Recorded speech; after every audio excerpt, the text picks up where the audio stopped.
La Révolution française, l'espoir déçu des femmes. Deuxième chapitre. La Révolution française fait surgir les femmes sur la scène politique.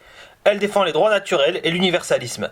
Mais ceci concerne-t-il l'ensemble de la population, tel que soit son sexe, ou les préjugés sur les femmes l'emportent-ils sur les grandes déclarations universalistes? L'éruption des femmes sur la scène révolutionnaire. Des femmes sont présentes dès les premières journées révolutionnaires. D'autres défendent les privilèges liés à la monarchie absolue et à la société d'ordre. Ces premières manifestations ne font pas émerger les femmes en tant que groupe spécifique malgré leur rôle dans la marche sur Versailles. De la parole féminine à la revendication féministe. La distinction entre citoyens passifs et citoyens actifs a tôt fait de montrer aux femmes qu'elles n'appartiennent pas à l'universel. De ce constat naissent des revendications en faveur du droit des femmes. La révolution contre les femmes. La radicalisation de la révolution divise les révolutionnaires. L'action des femmes en faveur d'une pleine citoyenneté partage les femmes révolutionnaires et déclenche l'opposition sans nuance des hommes. L'irruption des femmes sur la scène révolutionnaire. Les doléances féminines. Le 27 janvier 1789, le roi Louis XVI convoque les États généraux qui ne se sont pas réunis depuis 1614. En vue de connaître les doléances de son peuple, il l'invite à rédiger des cahiers. Des cahiers rédigés par des hommes. La condition féminine est peu abordée. Ici et là, des cahiers de doléances critiquent l'ignorance dans laquelle les femmes sont maintenues, faute d'instruction scolaire. Il déplore aussi la prostitution, dénoncée comme la conséquence de la misère, elle-même fustigée. Il réclame un réseau de sages-femmes pour lutter contre la forte mortalité féminine en couches. Ses écrits s'occupent du bien commun et n'énoncent pas de demande des femmes, ni en termes de droits économiques, ni en termes de droits politiques. La représentativité des femmes aux États généraux et leur non-éligibilité ne sont pas évoquées. Les femmes ont eu tôt conscience que leurs requêtes spécifiques seraient noyées sous les plaintes communes, ce qui ne signifie pas qu'elles n'approuvent pas les revendications sociales et politiques du tiers-État. Ainsi naissent des cahiers de doléances féminins. Des revendications, entre guillemets, féministes. L'analphabétisme et l'illettrisme des femmes ont favorisé les plus cultivées d'entre elles, majoritairement des bourgeoises. Peu nombreux, les cahiers féminins sont significatifs des espoirs des femmes. Il ne faut pas les confondre avec des cahiers prétendument féminins qui, rédigés par des hommes, visent à ridiculiser les femmes. Ainsi en est-il des brochures attribuées aux demoiselles du palais royal, entre guillemets les prostituées. On peut distinguer deux types de cahiers. Les uns sont de nature corporative, par exemple demande d'amélioration professionnelle et fiscale des petits métiers, et ne remettent pas en cause la condition féminine. Et les autres s'en prennent au statut des femmes dans la société, écho de brochures parues dans les années précédant la Révolution. Par exemple, Les femmes comme il convient de les voir, de Madame de Coissy, C-O-I-C-Y, de 1785. Ou encore, Mémoire pour le sexe féminin contre le sexe masculin, de Madame Gacon-Dufour, de 1787. Ils estiment que la condition féminine peut évoluer grâce à une instruction de qualité, grâce à la fin de la galanterie qui fait des femmes des objets. Certaines rédactrices déplorent avec amertume l'absence de droits politiques, mais ne le revendiquent pas. L'audace aurait été trop grande. Il existe donc à la veille de la Révolution une parole féminine qui embrasse tous les champs revendicatifs. Des femmes révolutionnaires. Des femmes sont déjà passées à l'action. En une sorte de préambule à la geste révolutionnaire, Journée des Tuiles de Grenoble, le 7 juin 1788, contre l'exil des parlementaires, émeute contre le manufacturier Réveillon du Faubourg Saint-Antoine en avril 1789. Ces deux actions ont une forte coloration politique. Plus traditionnelle est l'intervention des femmes dans les émeutes de subsistance du printemps 1789. Une composante de la foule révolutionnaire. Auditrices, pas toujours silencieuses, des débats de l'Assemblée des députés, des femmes deviennent actrices lors des grandes journées révolutionnaires. Elles participent donc à la prise de la Bastille le 14 juillet 1789 et l'une province des femmes contribue aux rumeurs qui provoquent la grande peur. Et l'une d'elles, Madame Charpentier, appartient au vainqueur de la Bastille, Marie Charpentier. Je répète, auditrices pas toujours silencieuses, des débats de l'Assemblée des députés, des femmes deviennent actrices lors des grandes journées révolutionnaires. Elles participent donc à la prise de la Bastille le 14 juillet 1789 et l'une d'elles, Marie Charpentier, appartient au vainqueur de la Bastille. En province, des femmes contribuent aux rumeurs qui provoquent la grande peur. Leur angoisse se cristallise sur les risques de massacre qu'encourraient leurs enfants et sur la crainte d'être violés. Les femmes sont donc une composante de la foule révolutionnaire. Elles ne se distinguent pas comme un groupe particulier. C'est en quelque sorte par l'absence qu'elles émergent de la masse. Citoyenne, la femme du citoyen? Le 26 août 1789, l'Assemblée rédige la Déclaration de l'homme et du citoyen. Ces droits doivent être le fondement du nouveau contrat social. Né d'une cassure violente, la Déclaration est rédigée en réaction au passé. Ces textes affirment le caractère universel des droits de l'homme. La question du sexe de cet homme et de ce citoyen ne devrait pas se poser. Or, c'est autour du débat sur la citoyenneté qu'apparaissent la différence des sexes et le souci des députés de lever, au détriment des femmes, le flou du mot homme en restreignant le sens. En déclarant les droits de la nation, les députés font passer la souveraineté des mains du roi, monarque absolu de droit divin, aux mains de la nation. Elle ne peut être découpée en ordre et aucun individu ne peut se proclamer détenteur de la souveraineté. Celle-ci s'inscrit dans la loi, expression de la volonté générale connue par le vote des citoyens. Or, le mot citoyen est un substantif masculin dans les dictionnaires du XVIIIe siècle. Le citoyen est un membre d'une cité, mais le siècle des Lumières précise, sous la plume de Diderot, qu'il n'est pas synonyme de sujet. Le mot féminin est soit absent des dictionnaires, soit défini par rapport au masculin, mais avec un sens différent. La citoyenne est, au gré des définitions, l'épouse du citoyen ou l'habitante d'une cité. Le vocabulaire reflète toute l'ambiguïté du statut des femmes. Elles sont citoyennes en tant qu'habitantes de la France, mais leur citoyenneté ne leur donne pas les droits politiques qui sont inclus dans la citoyenneté masculine. La Révolution désigne par les termes citoyen et citoyenne les personnes des deux sexes qui la soutiennent.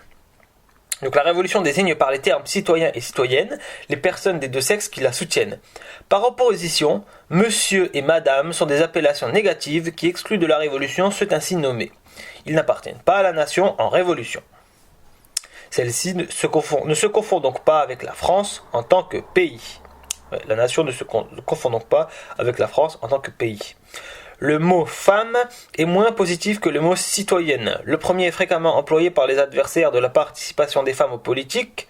Le second est privilégié par les femmes engagées dans le processus révolutionnaire. Derrière cette querelle de mots se dessine donc un débat fondamental sur la participation des femmes à la Révolution et sur la citoyenneté féminine. Cette question anime les discussions qui précèdent la rédaction de la Déclaration des droits de l'homme et du citoyen. Ainsi naît la question des femmes qui, à son corps défendant, le mérite de faire surgir les femmes dans le champ du politique, de les rendre ainsi visibles, même si c'est pour mieux pouvoir les gommer. La rédaction du fameux Qu'est-ce que le tiers-état de Sieyès distingue les citoyens passifs des citoyens actifs. Tous les habitants doivent jouir des droits des citoyens passifs, liberté, protection de la personne, propriété. Mais seuls les citoyens actifs peuvent prendre part à la formation des pouvoirs publics. Les femmes sont donc exclues de ce second groupe, du moins dans l'état actuel, 21 juillet 1789. La proposition de Sieyès laisse la porte ouverte à une possible évolution. Elle sous-entend que l'état d'instruction des femmes et non l'état de nature est responsable de cette exclusion et que celle-ci peut donc être qualifiée de temporaire. Mais cette nuance est oubliée au profit d'une définition familiariste et patriarcale dans le projet de Marat qui résume la position des députés. Les femmes des citoyennes passives. Archives parlementaires de Marat du 23 août 1789. Tout citoyen étant membre du souverain doit avoir droit de suffrage et la naissance seule doit donner ce droit. Mais les femmes et les enfants ne doivent prendre aucune part aux affaires parce qu'ils sont représentés par les chefs de famille. La marche des femmes. Pourtant, des femmes participent bel et bien à la Révolution. Lorsque déjà inquiètes de la détérioration du climat économique, elles apprennent que des gardes royaux ont foulé aux pieds la cocarde tricolore, elles laissent exploser leur colère. Réunies par le tocsin sonné par les dames de la Halle et celles du faubourg Saint-Antoine, elles sont 6 000 à 7 000 le 5 octobre 1789. À partir vers Versailles. Elles sont 6 000 à 7 000 le 5 octobre 1789 à partir vers Versailles. Des hommes, armés et organisés en garde nationale, les rejoignent le lendemain, rattrapant une action dont ils ne sont pas les initiateurs. D'abord nommée la marche du pain, preuve que le problème des subsistances a été la motivation première conformément à la tradition, cette action prend le nom de marche des femmes. Elle renferme aussi une dimension politique qu'indique clairement le retour du boulanger, de la boulangère et du petit milletron. L'intervention des femmes L'intervention des femmes, distincte de celle des hommes, modifie la géographie de la Révolution en déplaçant le pouvoir au cœur de la capitale. Le 12, l'Assemblée nationale s'installe à son tour à Paris. Pourtant, la loi sur les élections de décembre 1789 exclut les femmes du droit de vote. Le 12, l'Assemblée nationale s'installe à son tour à Paris, le 12 octobre. Pourtant, la loi sur les élections de décembre 1789 exclut les femmes du droit de vote. La Constitution du 3 septembre 1791 range tacitement dans la catégorie des citoyens passifs. C'est-à-dire la Constitution du 3 septembre 1791 range les femmes dans la catégorie des citoyens passifs. Les contre-révolutionnaires. Il est difficile d'évaluer le nombre de femmes qui participent à la lutte contre la Révolution. Elle fut par nécessité souvent clandestine. Les accusations portées par les révolutionnaires, après la loi des suspects du 17 septembre 1793, ne sont pas fiables. Les accusations portées par les révolutionnaires, surtout après la loi des suspects du 17 septembre 1793, n'étant pas fiables. On peut, avec précaution, dresser un portrait type des contre-révolutionnaires, telles qu'elles apparaissent dans les archives lors de leurs arrestations. Ces femmes appartiennent surtout, mais pas uniquement, à la noblesse. Elles défendent la société d'Ancien Régime, la royauté et le clergé. Elles estiment que leur rôle dans la tourmente révolutionnaire est avant tout de soutenir moralement les hommes, de servir de relais en leur absence, ce qui leur confère de nouvelles responsabilités, mais elles affirment qu'il ne leur revient pas de parler politique, apanage des hommes. Aussi regardent-elles les femmes de la marche d'octobre comme des furies qui ont fait un affront au sexe féminin. Leur activisme se développe à partir de 1791 dans 3 domaines essentiellement. Le renseignement fourni aux émigrés, les femmes s'exilant moins que les hommes jusqu'à la radicalisation de la Révolution, la corruption à des fins politiques et la distribution de faux assignats. La promulgation de la Constitution civile du clergé du 12 juillet 1790 fait basculer des femmes dans la contre-révolution.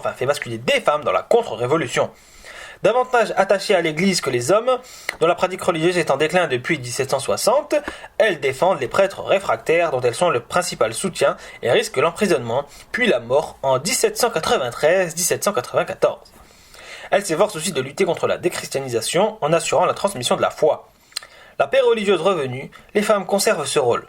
Certaines ont trouvé dans cette expérience leur vocation religieuse et d'éducatrice des filles. Victimes des mesures anticléricales, comme la suppression des ordres à vœux solennels le 13 février 1790 ou la suppression de toute congrégation les 4 et 18 août 1792, les religieuses étaient de rester jusqu'à cette dernière date dans leur couvent, puis agissent dans la clandestinité, attentives à maintenir la foi et l'éducation chrétienne, tandis que les révolutionnaires les regardent comme de dangereuses anti-républicaines. La guerre civile en Vendée de 1793 à 1796 trouve des femmes dans les deux camps.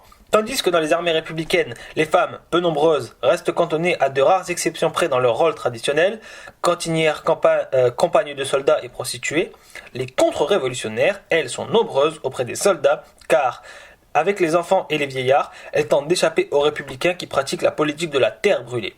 Elles participent exceptionnellement au combat et s'y luttent en tuant les ennemis, tels René Bouchereau, dite Brave Langevin. Certaines nobles conduisent même leurs troupes. Oui. Les Vendéennes, notamment les paysannes, espionnent l'ennemi et animent les processions nocturnes interdites. Certaines siègent dans les comités contre-révolutionnaires qui succèdent aux municipalités à partir de mars 1793 et s'élèvent contre les lois révolutionnaires au péril de leur liberté et de leur vie. Elles affichent, en militantes, jusque sur l'échafaud, leur fidélité à la royauté et à la religion catholique. De la parole féminine à la revendication féministe. Le philosophe Condorcet, qui, dès 1787, avait défendu le droit politique des femmes, dénonce leur exclusion comme une violation du principe même de la Déclaration du droit de l'homme et du citoyen.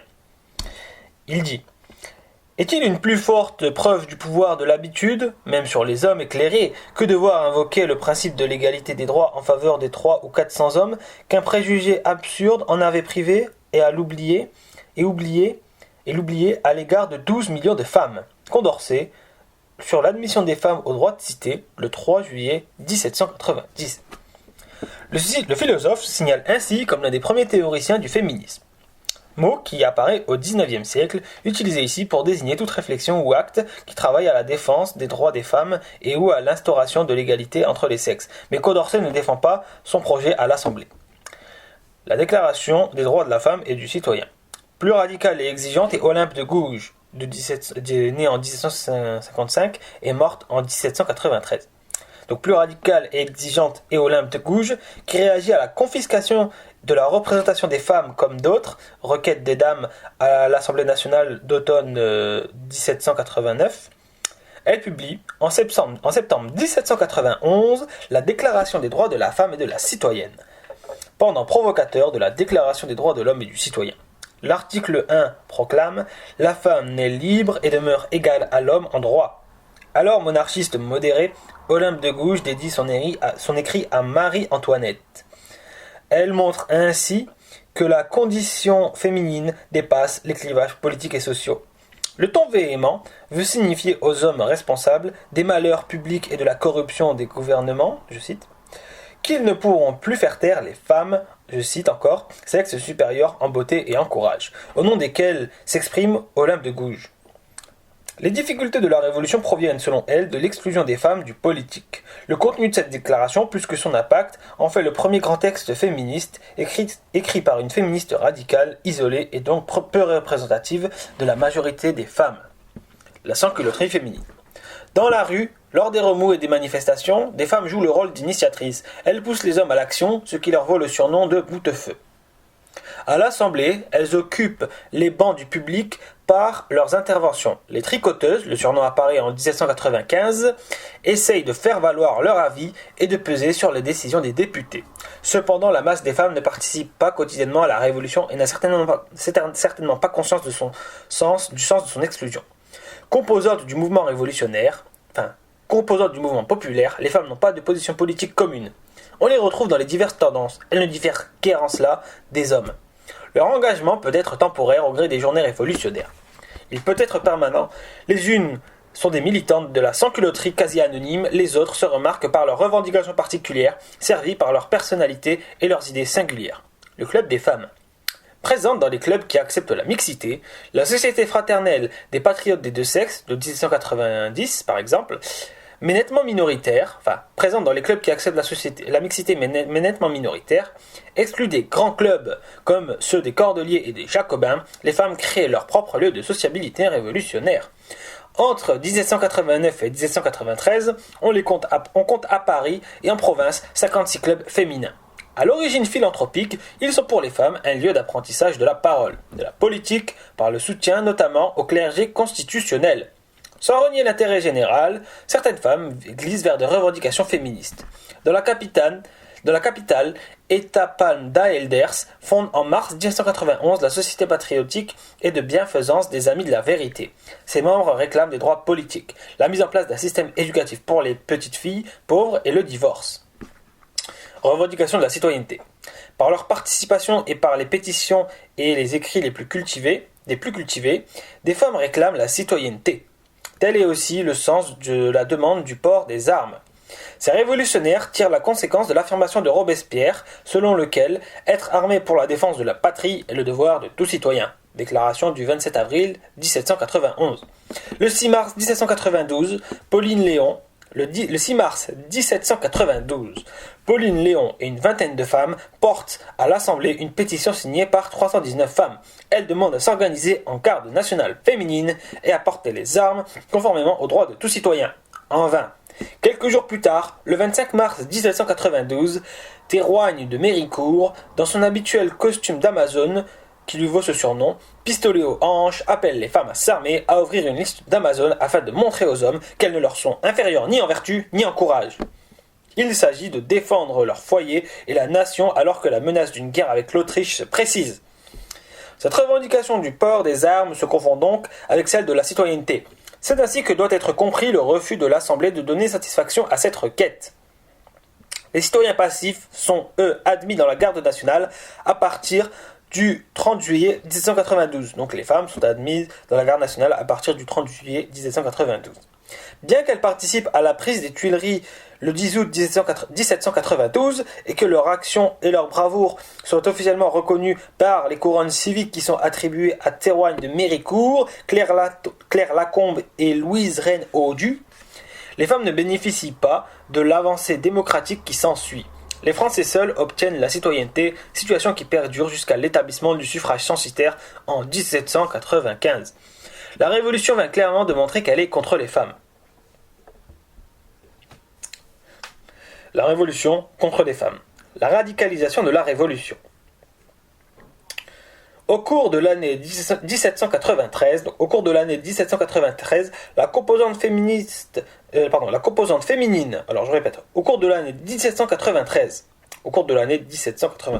la composante féminine du mouvement révolutionnaire populaire est très active et prépare les journées insurrectionnelles des 31 mai, 1er et 2 juin 1793. Le Club des citoyennes républicaines révolutionnaires. Le 10 mai 1793 est fondé le Club des citoyennes républicaines révolutionnaires par Pauline Léon, ouvert à toute femme de plus de 18 ans qui prête serment de vivre pour la Révolution et de mourir pour elle. Ses membres appartiennent au petit peuple des ouvrières, des marchandes et des couturières. Très préoccupées par les problèmes de subsistance, les citoyennes républicaines révolutionnaires désignent les femmes comme les gardiennes de la nation, formées par la famille des citoyens dont les femmes sont les mères. Elles se prononcent pour une déclaration des droits communs à l'un et à l'autre sexe, dans lesquels elles incluent les droits politiques.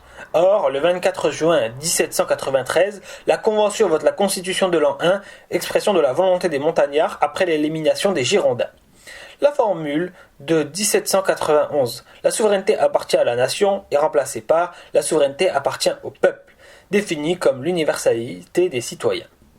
Les étrangers qui vivent et travaillent en France depuis 1 an accèdent aux droits de citoyens français s'ils sont jugés avoir bien mérité de l'humanité, entre guillemets. Cette nouvelle définition ne connaît donc plus de citoyens passifs. Pourtant, les femmes sont exclues de la citoyenneté à la quasi-unanimité. Le député Guillaumard fait figure d'exception dans sa brochure d'avril 1793. Nombreuses sont les femmes qui tiennent à prêter serment à la Constitution au cours de la campagne organisée durant l'été. Par cet acte, elles refusent leur exclusion et la vision d'une nation sexuée. Après s'être consacrées à la commémoration de Marat, assassinée par Charlotte Corday le 13 juillet 1793, occasion pour ces femmes d'assister sur leur fonction d'insister sur leur fonction reproductrice qui leur permettra d'offrir à la Révolution de nouveaux marats, les républicaines révolutionnaires qui soutiennent les enragés présentent une pétition à la Convention le 23 août 1793 pour réclamer le contrôle populaire de l'exécutif par le biais des sections. Des forts liens unissent donc le club à la sans-culotterie parisienne. Des femmes révolutionnaires divisées. Toutes les femmes révolutionnaires ne partagent pas cette radicalisation et certaines s'opposent au jacobinisme des républicaines révolutionnaires. Celles-ci déclarent que l'obligation, sans préciser le sexe, de porter la cocarde tricolore depuis le 3 avril 1793 doit s'étendre aux femmes. Partisanes et adversaires de la cocarde s'opposent dans de véritables rixes. Pour mettre fin à la guerre des cocardes, sous la pression, la Convention décrète le 21 septembre 1793 que le port en est obligatoire pour les femmes. C'est là une victoire en faveur de la citoyenneté et aussi une victoire populaire. Elle fait naître une rumeur. Les républicaines révolutionnaires exigeraient à présent le port obligatoire du bonnet rouge, nouveau stade qui préparait à la demande du port des armes et à l'acquisition de la pleine citoyenneté. Les dames de la Halle agressent les républicaines révolutionnaires. Le féminin en accusation. Les échauffourées du 28 octobre 1793 ou cette Brumaire de l'an 2. Donc les échauffourées du 28 octobre 1793 fournissent aux conventionnels l'occasion de préciser leur position sur la participation des femmes aux politiques après les avoir exclues de l'armée le 30 avril 1793. L'exclusion des femmes du politique. Rapporteur du comité de sûreté générale institué par la Terreur, Amar défend le 30 octobre l'exclusion des femmes du politique au nom de leur faiblesse naturelle, accentuée par le manque d'éducation morale. En conséquence, il est déclaré qu'il n'est pas possible que les femmes exercent les droits politiques, et les clubs et sociétés populaires des femmes sont interdits. Cette décision est approuvée par tous les conventionnels, à l'exception du député Charlier. Le 3 novembre, ou 13 de l'an Brumaire en l'an 2, donc le 3 novembre, Olympe de Gouges est guillotiné pour avoir enfreint par un manifeste en faveur des Girondins la loi du 29 mars 1793 interdisant les écrits contre-révolutionnaires.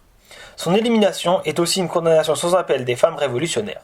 Le procureur Chaumette la condamne en tant que femme-homme virago qui abandonna les soins de son ménage, voulut politiquer et commis des crimes. La définition des rôles selon les sexes est alors clairement précisée. Voici ce que dit Chaumette dans son intervention au Conseil général de la Commune en novembre 1793. Le devoir des femmes et le devoir des hommes. Depuis quand est-il permis aux femmes d'abjurer leur sexe, de se faire hommes?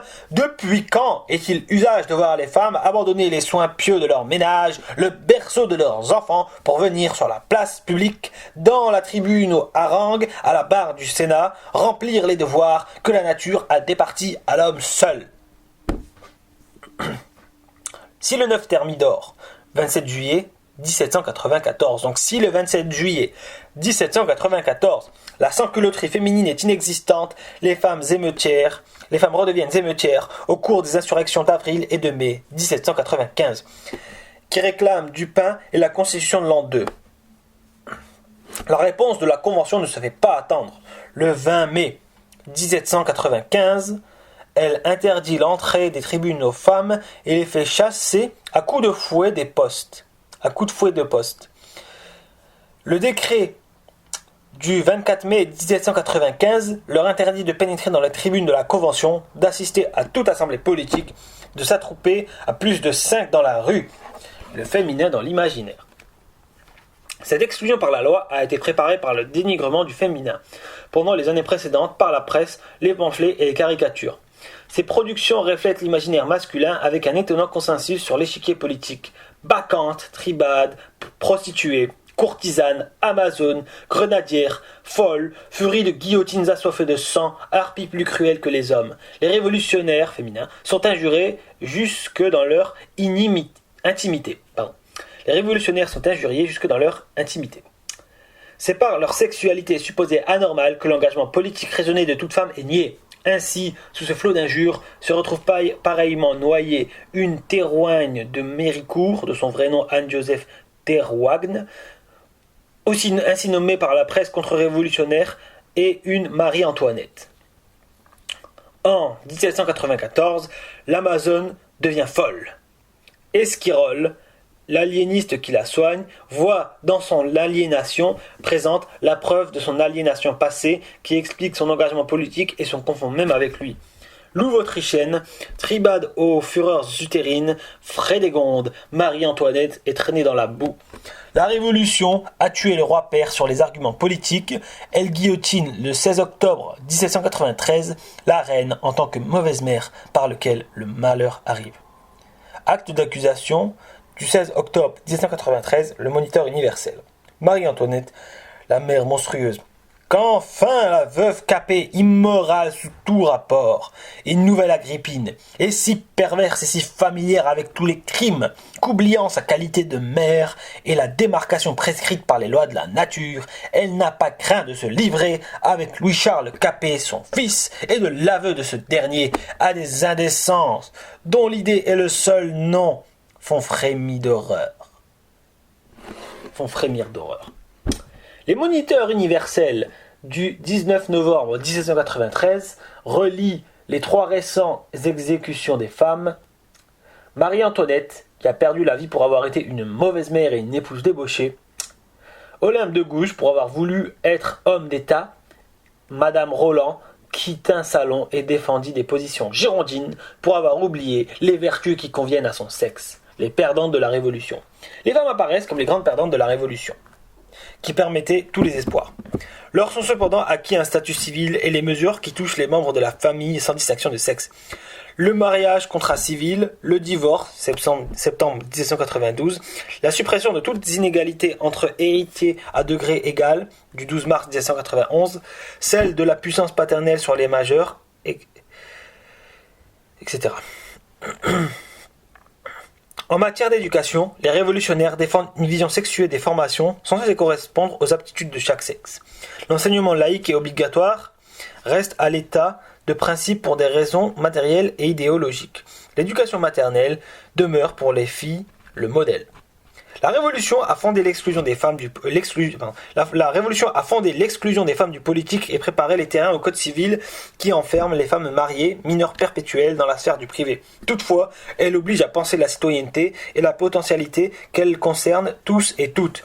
Si le féminisme ne surgit pas avec la Révolution, celle-ci crée les conditions de sa naissance puisque le conflit entre les sexes ne cesse de s'exprimer que dans des discours contradictoires. Synthèse. Discrètement présentes dans les cahiers de doléances, les femmes sont actives lors des grandes journées révolutionnaires, mais leur action n'est pas liée à leur sexe, pas plus que ne l'est l'engagement contre-révolutionnaire de certaines. La conscience des femmes révolutionnaires d'être traitées en inférieures par nature apparaît avec l'application de la Déclaration des droits de l'homme et leur exclusion de la citoyenneté active.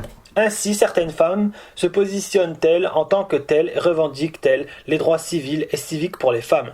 Les clubs, les actions d'État, les pétitions se multiplient, mais la radicalisation de la Révolution divise les femmes.